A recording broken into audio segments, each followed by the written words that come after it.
or maybe you've not seen it on our timeline. A lot of you know my brother, Akondaoro Awikonko. Akondaoro Awikonko, that speaks. You don't literally have to agree with his presentation. You don't have to agree with his own side. We all have different roles that we are playing from the media aspect of things. But what I can confirm this morning, that he was arrested yesterday at around 2 p.m. right in Osogbo. He was taken away in a pencil Camry, gold color. 3 officers came to his house where he was picked up, or maybe a studio, if I want to put it that way. And just about 6:30 p.m., the family find out he has been kept at the CID, State CID in Osogbo. The question we should then be asking is, have we got to the stage where nobody is allowed to speak? Pé ìyẹn kankan láǹfààní àti sọ̀rọ̀ mọ́ ní orílẹ̀-èdè Nàìjíríà. Ẹ jẹ́ ká kọ́kọ́ gbọ́ láta ẹnu àwọn tó súnmọ́ Akondaoro Awikonko, Akondaoro Awikonko.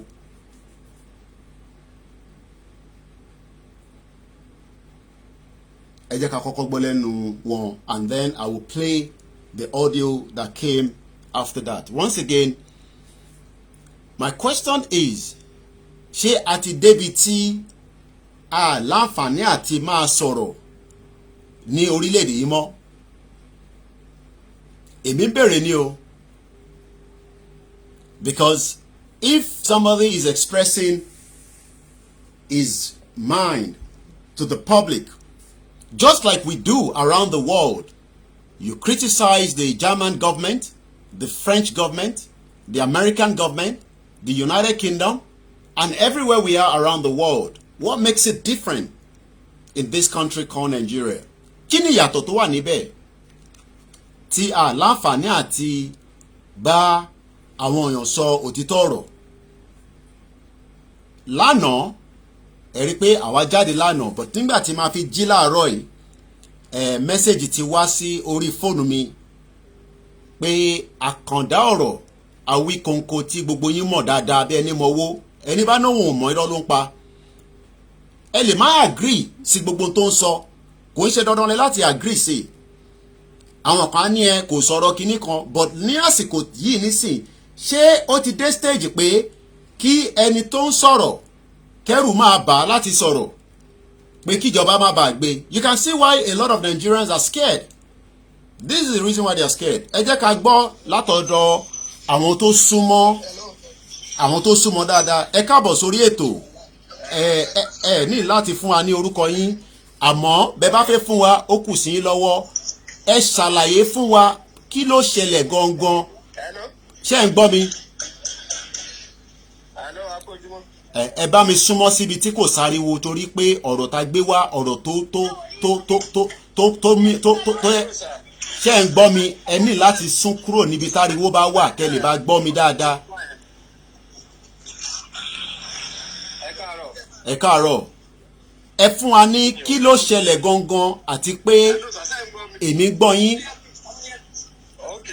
ẹ̀yin ò ní gbọ́ mi táriwo bá, ẹ ní gbọ́ mi táriwo bá wà níbi tẹ́ bá wà. Ẹ ní láti ní kó dákẹ́, torí ọ̀rọ̀ tẹ́ fẹ́ bá mi sọ ọ̀rọ̀ tó important ni.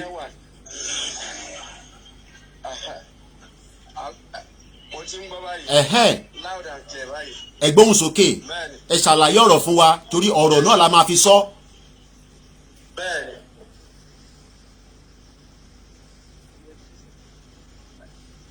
Ẹ máa sọ̀rọ̀ lọ, kí ló ṣẹlẹ̀ gangan? Àbẹ̀fẹ́ Awikonko, òun ni wọ́n wá gbé ní ọ̀dọ̀ wa ń bí ní aago 2 ọ̀sán gẹ́gẹ́ ní àná. So it's like báwọn. Ẹ máa gbóhùn sókè lọ, à ń gbọ́ yín. Okay, network, let's bear with him. These are part of the problem that a lot of Nigerians are facing. We don't break away from Nigeria, we are all in mess. Continue to support one Nigeria. Oya. Bó ti yẹ pé wọn ò rí yẹn provide wọn ní kábà wọn ní more registration ní Ilé Ifẹ̀ ibi tí ò jìnnà sí. So kò tó rí 30 minutes a débẹ̀ àbá mọ́tò yẹn àbá anybody. So gbogbo new station yẹn la wá. Bí mo ti ti dọ́dọ̀ DPO wọn gbogbo wọn la lọ bá wọn láwọn òní case yẹn.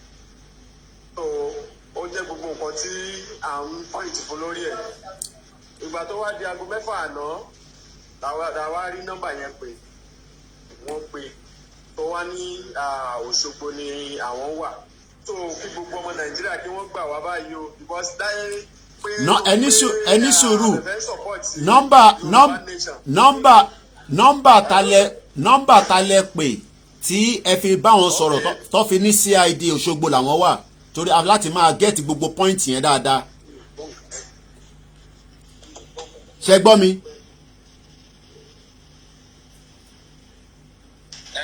Ẹni ẹ pè nọ́mbà kan mo wá ń béèrè pé nọ́mbà talẹ̀ pè tí ẹ fi gẹ́ẹ̀tì nọ́mbà Àbẹ̀fẹ́ gangan fún rẹ̀.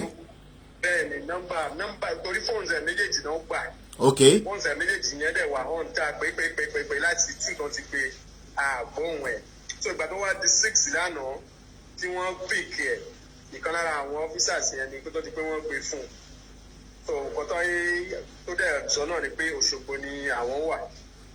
So àmọ́ pàtó ẹni tó gbé torí gbogbo kọ́mọ Yorùbá kí gbogbo wọn kí wọ́n ṣùgbà wa kí wọ́n gbà wá o. Wọ́n gbà wá lè sọ pé torí pé à ń sọ máìlì wa gẹ́gẹ́ bí ọmọ Yorùbá tá a fẹ́ dúró àṣẹ Yorùbá nation. Káwọn kan wá máa fi kó máa dúnkòkò mọ́ wa. Ẹ jẹ́ kí n kọ́kọ́ ṣe àwọn ìbéèrè kankan.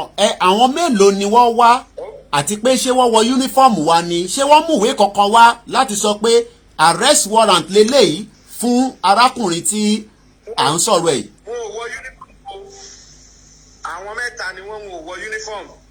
Wọ́n kàn mú àǹkọ̀fù lọ́wọ́ nǹkan kan tá mú lọ́wọ́ nìyẹn. Àti bọ́n.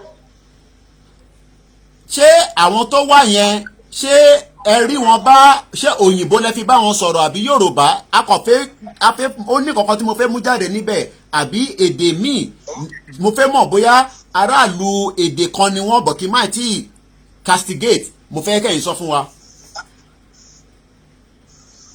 Ẹni ẹ fẹ́ mọ̀ bóyá Yorùbá ni wọ́n sọ lẹ́nu àbí. Bẹ́ẹ̀ ni àbóyìnbó nígbà tó dé. Wọ́n láwọn mẹ́tẹ̀ẹ̀ta Yorùbá ni wọ́n.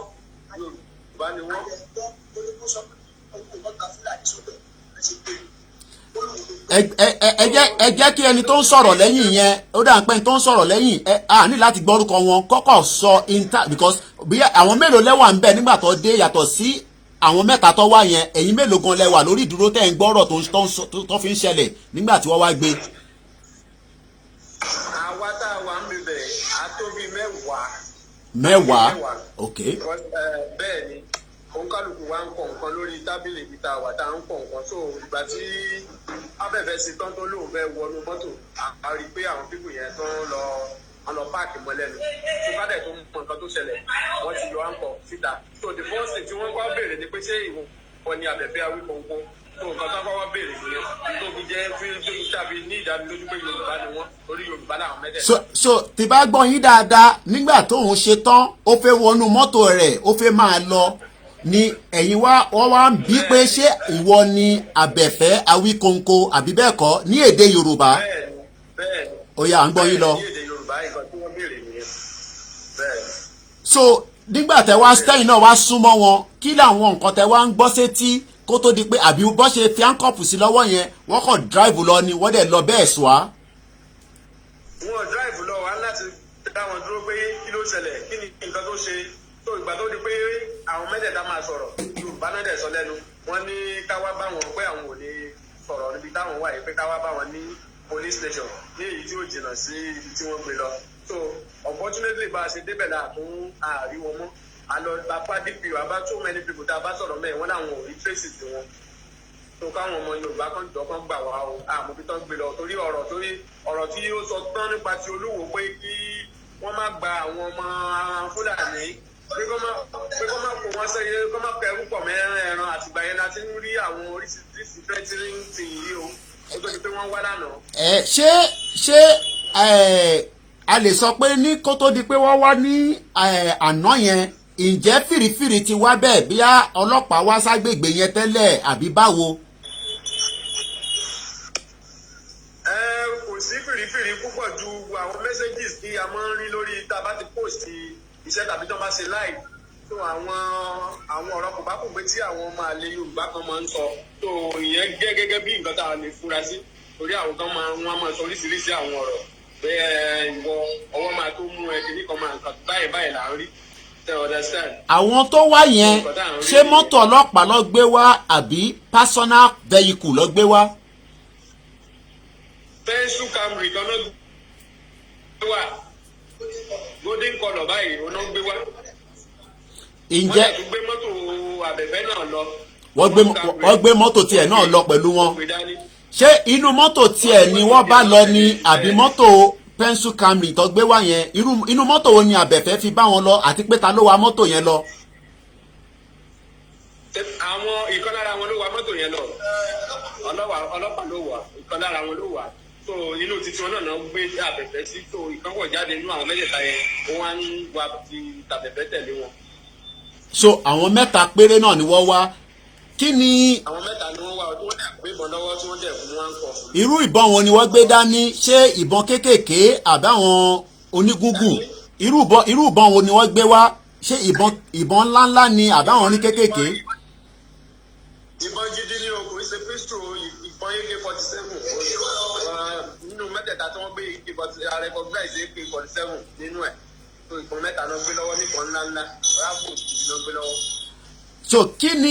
so àwọn tó wá nísìn àti clear pé àwọn tó wá wọ uniform àwọn mẹ́ta ló wá wọ́n gbé pencil Camry golden colour wá wọ́n dẹ̀ gbé nígbà tó dẹ̀ máa wá bí around 2:00 ní ìṣẹ̀lẹ̀ yẹn ṣẹlẹ̀ ní ìyẹn on the 4th of March 2021 lánàá òun ṣe tán ní inú ètò tó ń ṣe lọ ó fẹ́ máa darí lọ síbi tó bá fẹ́ lọ ni wọ́n blọ́ọ̀kì mọ́ lẹ́gbẹ̀ẹ́ ǹjẹ́ yìí ní òye lẹ́yìn ìgbà tó lọ tán bí àwọn kan rí mọ́tò yẹn tó ti páàkì dé sílẹ̀ nítorí pé báwo ló ṣe mọ ibi tó wà gangan ẹ ní láti fún wa ní information bíi tí wọ́n ti gbé yẹn gangan bọ̀ mo kàn fẹ́ láì díà ṣé wọ́n ti páàkì mọ́ lẹ́gbẹ̀ẹ́ tẹ́lẹ̀ ni ṣé àwọn kan ti rí mọ́tò yẹn ni kò sí kó ṣe kíkan bá ṣẹlẹ̀ ará àdúgbò àrí pé mọ́tò kan ti kọjá bí àmì àbẹ́ mẹ́ta àbí tọkọ̀ dẹ́ sílẹ̀ tó ń dúró pé kó jáde kó wá fẹ́ confirm pé ṣónítọ̀hún yẹn ni àbí kò ń ṣòwò nítorí ẹni tá à ń sọ̀rọ̀ yìí kò ń ṣe gbogbo èèyàn ló mọjú ẹ̀ èmi gan ò tí ì rojú ẹ̀ rí báyìí bá ṣe ń sọ̀rọ̀ so báwo ló ṣe wá mọ̀ pé òun gangan nìyẹn.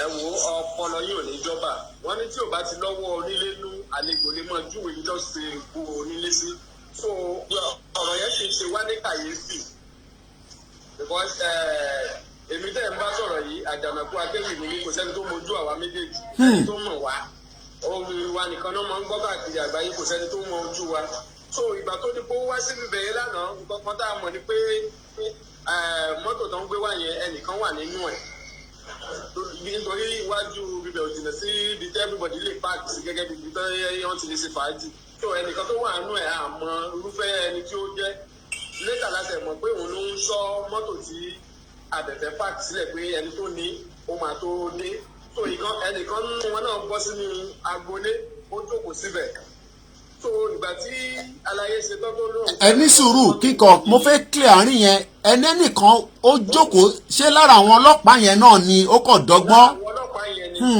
bẹ́ẹ̀ ni lára àwọn ọlọ́pàá yẹn ni inú mọ́tò ló wà tó ń tẹ fóònù tó yẹ pé àmọ́ irú èèyàn tó ń jẹ́ wọ́n ti wà ń bẹ̀ tẹ́lẹ̀ tó ti ń sọ mọ́tò rẹ̀ so pẹ̀lú òye tiwa ẹnìkan ti wà tó ti ta wọn lólobó pé ẹni báyìí mọ́tò ẹ̀ lélẹ́yìí ṣùgbọ́n àmọ́ ẹni yẹn so mọ́tò ẹ̀ nìkan ni wọ́n rí kó tó di pé wọ́n pààkì wọn ò mọ ibi tóun gan wà.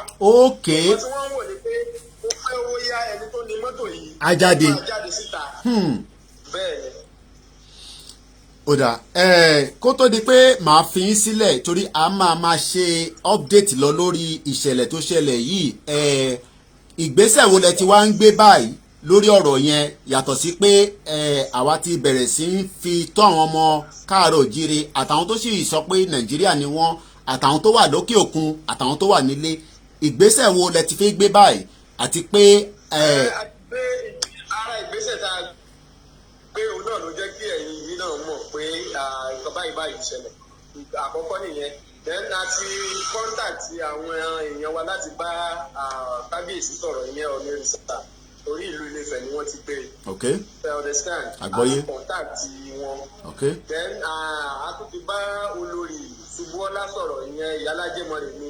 Okay. So àwọn yẹn náà ti láwọn máa bá wa pé CP ní Òṣogbo. Okay. Àmọ́ gbogbo ọ̀rọ̀ yìí báyìí a kò gbé ìgbésẹ̀ ní àti ìmọ̀. Kí ló máa bá jáde. Àpè nọ́mbà méjì yẹn. Àná wàá ti gba fóònù wàá ti pa fóònù yẹn ò ní sí lọ́wọ́ ẹ̀ mọ́ wàá ti pa fóònù yẹn. Gbogbo ọmọ Nàìjíríà kan gbà wá kọ́ má jẹ́ kí nǹkan kan ṣẹlẹ̀ sí àbẹ̀fẹ́ o. Ó dà. Nǹkan kan ò gbọ́dọ̀ ṣẹlẹ̀ sí àbẹ̀fẹ́ o. Ó dà.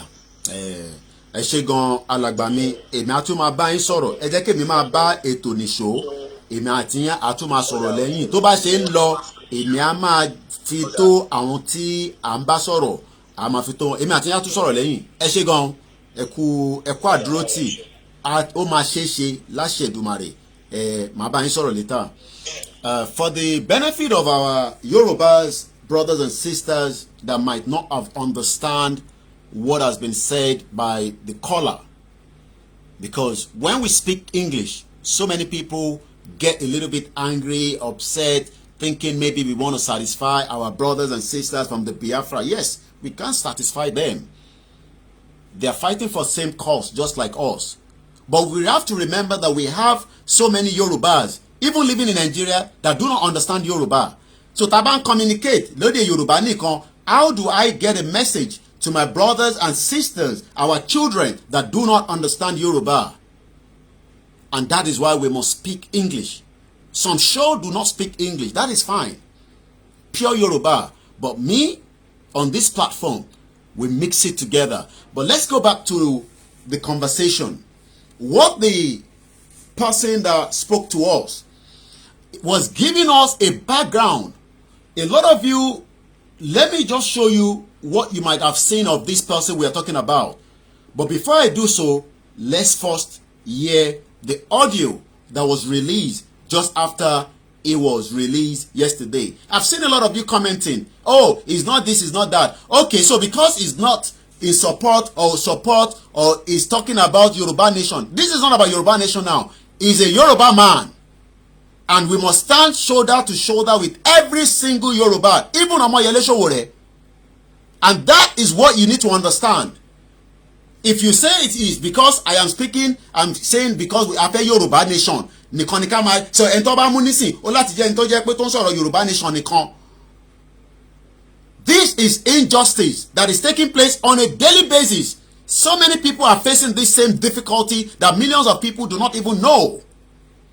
When there is no light, people are facing injustice. When people are dying on the road, people are facing injustice. When people are dying because of the social welfare, that is injustice, regardless whether they are even Yorubas or Igbo or Middle Belt or South. So you must, as Yoruba people, be patient. Ẹ láti ṣe sùúrù. Nǹkan kí nǹkan tó bá máa sọ. Tá a bá ṣe sùúrù, àti fẹ́ da gbogbo ẹ̀rú nìyẹn.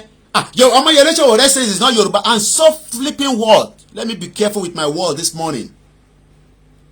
Ṣé nígbà tó jẹ́ ṣé bó ṣe wá mú Omoyele Sowore? Is that the way it's done? Where you are living as a diaspora, or where you are living here inside this shit old country called Nigeria? A lot of you outside will be pointing finger. Omoyele Sowore is not supporting us. It doesn't matter. It's a moving train. Not everybody should support us. And that does not mean we have to wait for them. Amama bashelo ni wọ́n máa bá wa lẹ́nu ẹ̀. Wọ́n máa bá wa lẹ́nu ẹ̀ ni. Sorry, I'm streaming from 3 mobile phones, so my face can be a little bit, from one of them, I think the Koiki media. So let us be careful. Kódà, even Julius Assange that was kept in the one of those ambassadors, this is the way I remind me. He was there for more than 3 years. To laugh and to buy a to tia to be mogon. Under house arrest inside the I can't remember the embassy. So when people are speaking, and that is even somebody don't sorrow against American government up to now, what and I think they might cross the case as well from what I'm, from the latest update. So let us be careful, especially the Yorubas. Awikonko sọ̀rọ̀ wa, Sowore sọ̀rọ̀ wa, it doesn't matter. We leave them alone and we continue to focus on where we are going. I have used the word focus so many times. Ṣé bó ṣe gbé nísìn tó pè mí nísìn kí n wá sọ pé Awikonko tó bú Koiki Media. No! Ọmọ Yorùbá ní ilẹ̀ Yorùbá ló ti gbé Ecuador embassy. Ẹ ṣé gan. Thank you very much, mami. Ecuadorian embassy. Julian Assange that had so much secret information of the whole world was kept there, and up to now he has not been extradited to America. So what are we talking about? So ẹ jẹ́ ká ṣe sùúrù pẹ̀lú ra wa. A lot of you might not know who I'm talking about, but I'm just going to show you what you might know in terms of his own dressing. That is the way he wants to dress. That's fine. Àwọn kan ní ẹ kò gbójú síta kò ṣe kíní kan kò gbójú síta náà nísìn. Àwọn kankan ló fún wọn ní information tó fi sọ pé ẹni tó dúró yìí o Awikonko nìyẹn, because àwọn mẹ́ta tó náà wá, the 3 people that came according to the caller gave us information that the 3 people were already inside the area waiting for the owner of that vehicle. How did they know that that vehicle belongs to Awikonko? I will open the phone line so that we can also, so that it's not just going to be Koiki Media that is talking. I want you also to have opportunity to get your voice, but please do not call yet. I just want to show, our people that do not know who we are talking about.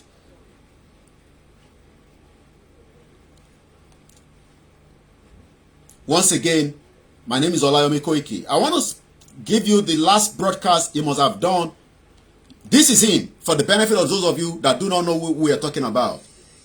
I'm going to just fast forward a little bit. Láti ìgbà tí ìṣẹ̀lẹ̀ yìí ti ṣẹlẹ̀ tó ti ń ṣẹlẹ̀,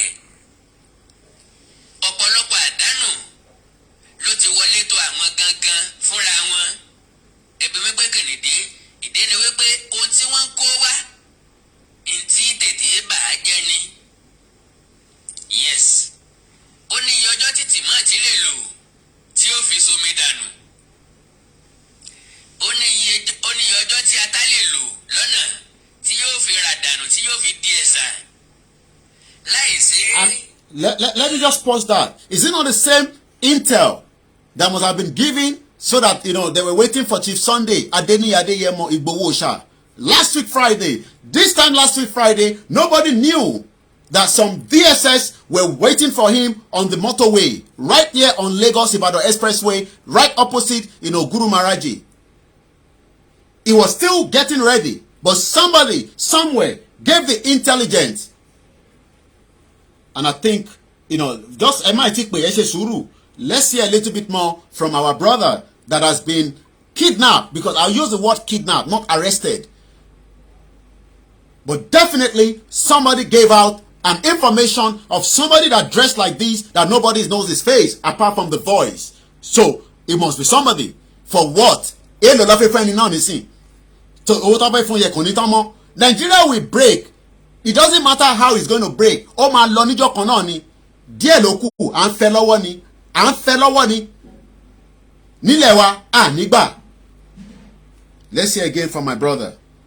Awikonko Akondoro. Storage facility gangan tí ò sí ọ̀nà àti preserve ẹ̀ kó má bàa bàjẹ́ nínú oòrùn lásìkò ẹ̀rùn.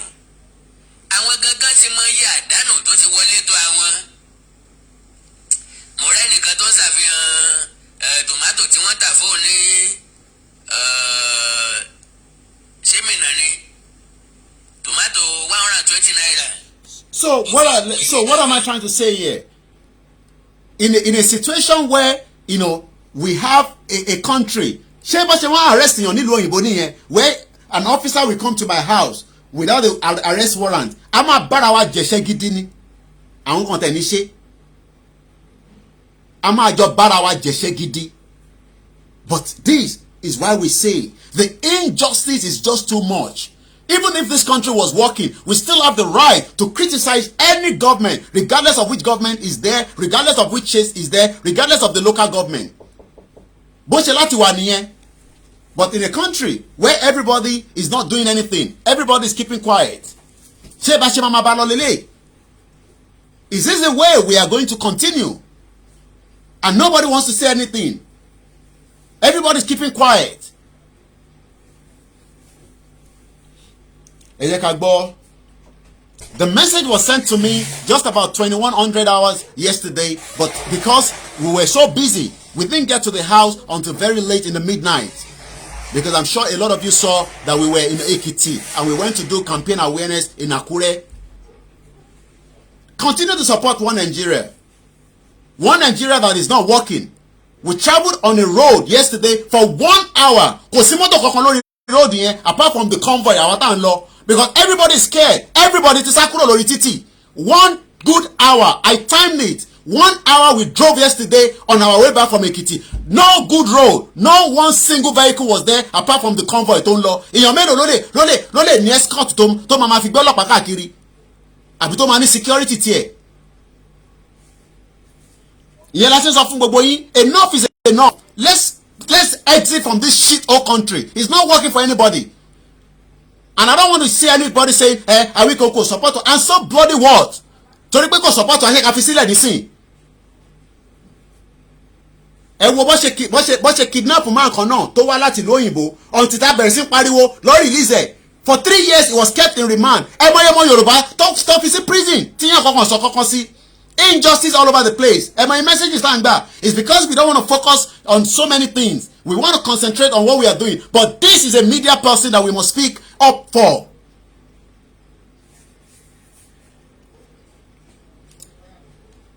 Let's hear the audio that was sent to me yesterday.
Once again, a very good morning.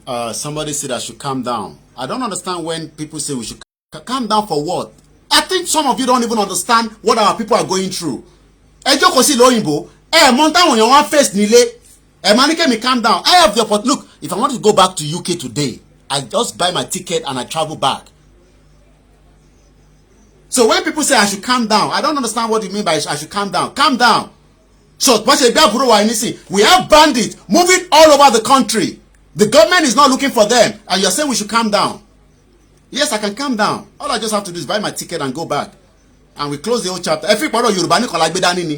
Injustice is happening every day in this shit old country. And your injustice don't share the money because cases is a country that nobody is speaking out. Yesterday I console Olano.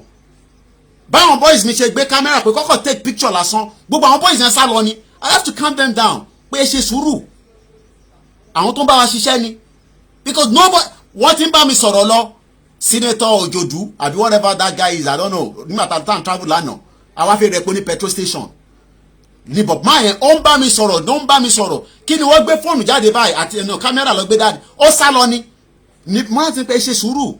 That is what is happening. And a lot of you don't understand that. Hey, yeah, it's easy for me to calm down. Oh, calm down, Abi. Kí mommy. Oh, better. Okay. Kí ya ma jàwọn tiwa. Ó ti dà bẹ́ẹ̀. So many people are scared. A lot of you don't understand. Now, Yoruba, we are living, Cherry slave. You see the language that we say we are slaves. We are more than slaves. I'm telling you, we are more than slaves. It's because some of us are very, some of us are comfortable. It is good. Some of us we have, as at the exchange rate yesterday, I don't know, this morning, 671 naira to a pound. Maybe you can send your family 50 pounds, 100 pounds. It's good. You tell your family they should calm down. But what about those that do not have the means? You tell them to calm down. I have the means. I can leave anytime. I can go back to my country where I live for 22 years. But what about those at home? Mo mọ tó ṣe fún àwọn èèyàn wa rárá. Ṣé rí gbogbo poverty line that and low yẹn? I don't know another. Anyway, let's open the phone line because maybe I should allow more people to join the conversation now. Plus, some of you knows the number +4475 94050 And you can calm down. What did I bet? I'll calm down. I'll drink water on it. Then let me start receiving the call so that I can calm down. Nobody should call the other line. Whoever is calling that number, you're calling the wrong line. Please, detach from doing so because as you're calling, you are disturbing the 94050 Let's start taking your calls. Kelly Bawadasi. Ekaro.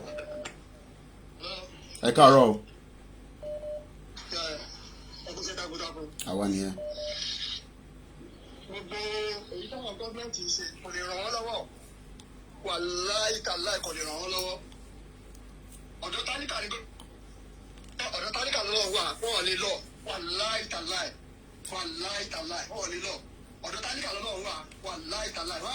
Thank you very much for the number, Adeyemi Dairo.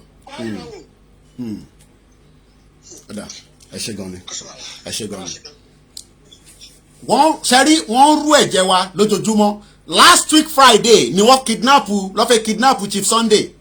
Àná nísìnyí wọ́n kidnap Awikonko.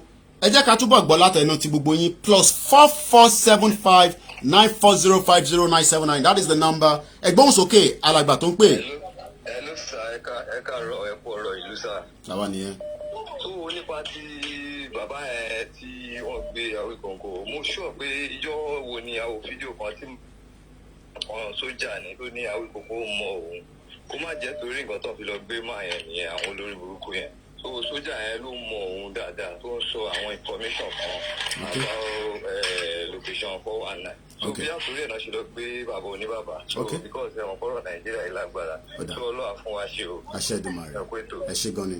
Let's go straight to the next caller. The line is open. It is your show. I am only here, representing every one of you. It is not anything different. I am just an ordinary person. I've said it so many times, but the only difference is we will fight to the end for a Yoruba nation. Nothing more than that. But this morning, the news is Akondaro Awikonko was kidnapped yesterday in Oshogbo, and currently now, from what we heard, is currently at the state CID in Oshogbo. No contact, no house warrant was brought down when he was arrested. Let's take more calls from you that are listening and watching us live as we speak right now. Bear with me, the line might be very busy, but we'll try as much as possible to pick so many calls. Ekaro, good morning. Welcome to the program.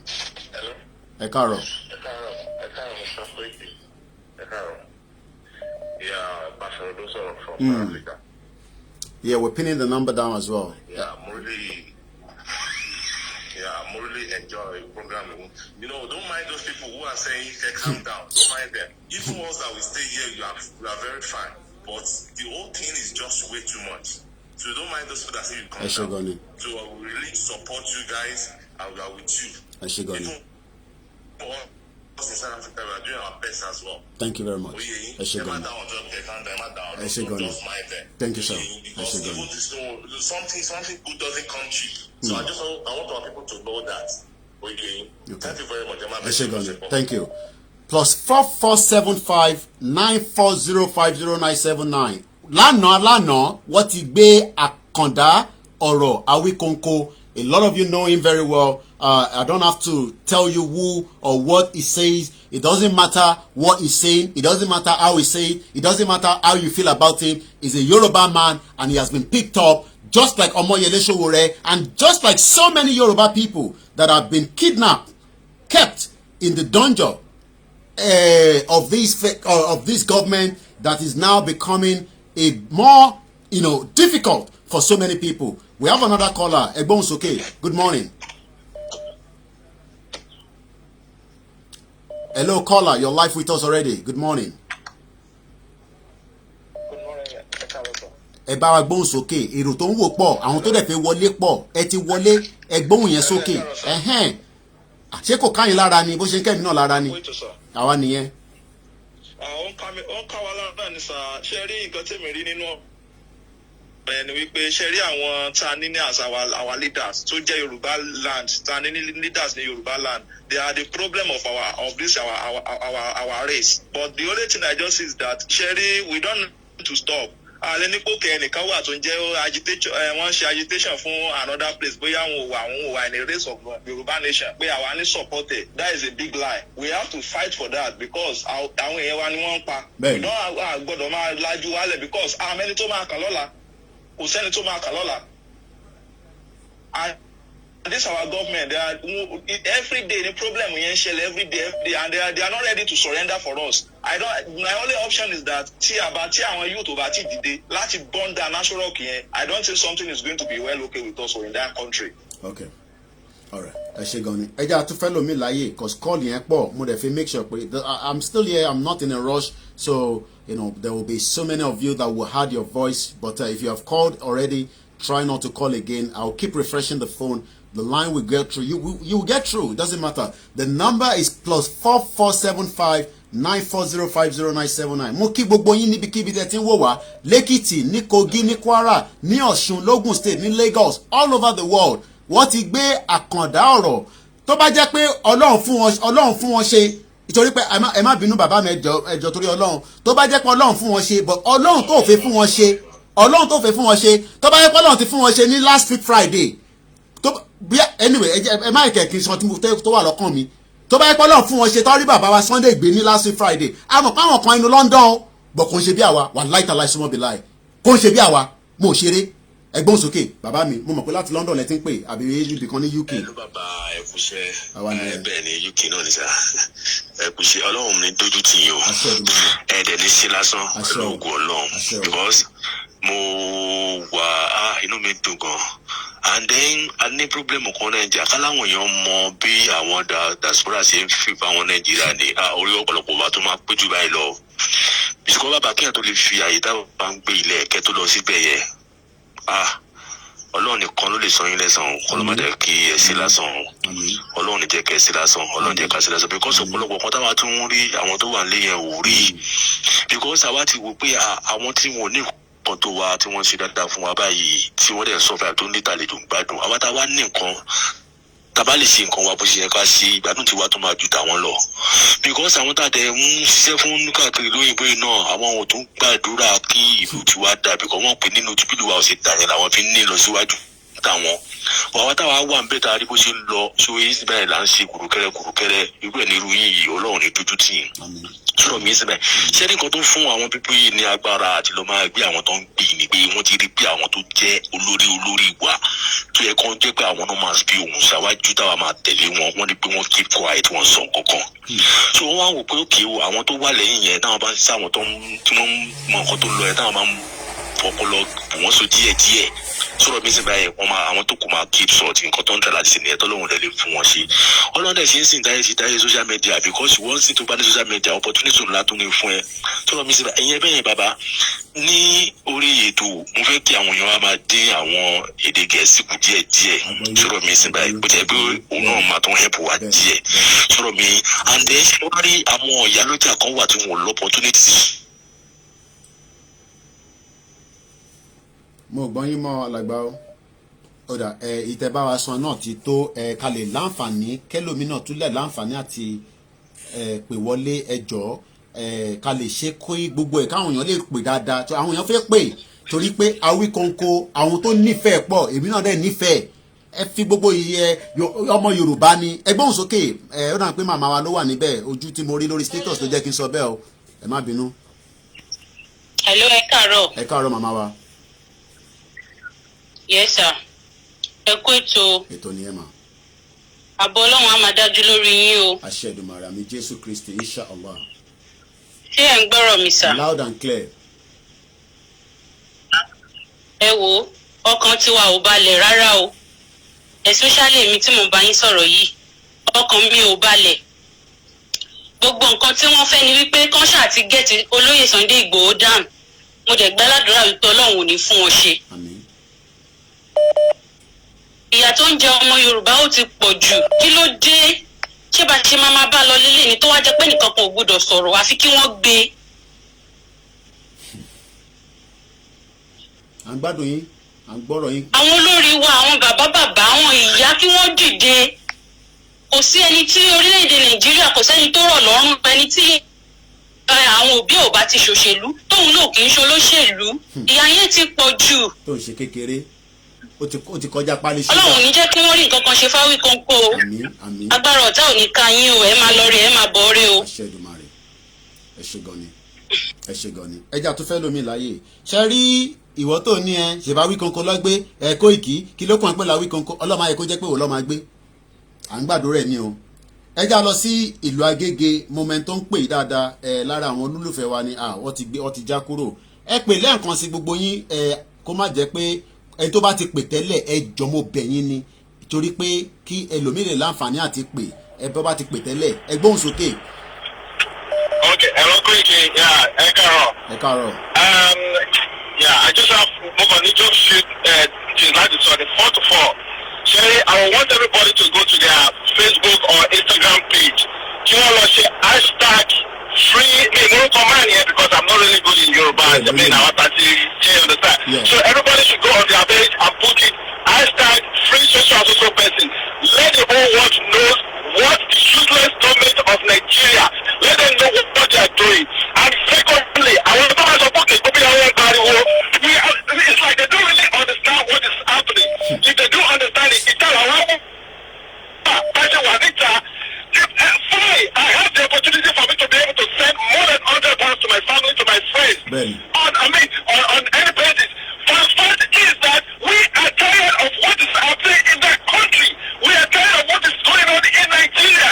Come on, so far, okay, what is going on in Nigeria?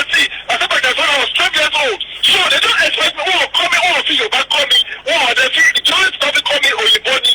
So, come to the come on, so okay, come here, come on, push it to the but each time I see what is happening there, each time I watch the video, believe you me, it's like, okay, it's one of my family. Oh, the one seven, our family will go there. Oh, it's all the market to what? They cannot continue to be treating us like that. So people should go onto their Facebook page. They should put it there. Hashtag so basic. They should put that person. Let the whole world knows what the children, Buhari regime and the APC, what they are doing to us in Nigeria. Thank you. Ẹ ṣé gan ni ṣe rí bí ẹ̀gbọ́n mi ṣe sọ tán lẹ́ẹ̀kan everybody must say something tẹ́ bá ní kò kàn mí kò tí kàn mí don't then say ó máa kàn ẹ́ nígbà tí bí a sister or family friend or anybody can be picked up for whatever reason and then you will then need us to shout out on your behalf. Let's go straight to another caller. Yes. How are you, Ẹ̀gbọ́n Koiki? Ẹ káàárọ̀. Àlàáfíà ni mo wà. Ẹ bá wa mute ti background yẹn, ó dà kó ṣe ń filter wọlé díẹ̀díẹ̀. Yeah, mo ti pa. Ẹ ṣé gan ni. Bàbá wa ṣé gan fún gbogbo iṣẹ́ takuntakun tẹ́ ń bá wa ṣe ní Nàìjíríà. Àwa náà mọ̀ pé ẹ̀ ń risk gbogbo life because of the way things are in Nigeria. There is no insurance for your life if you go into this dangerous area 9, abi what do you call Location 9. What I would like to yes, nǹkan tí mo fẹ́ sọ sí mo fẹ́ káwọn ọmọ Nàìjíríà dì mú as a word of advice that is free.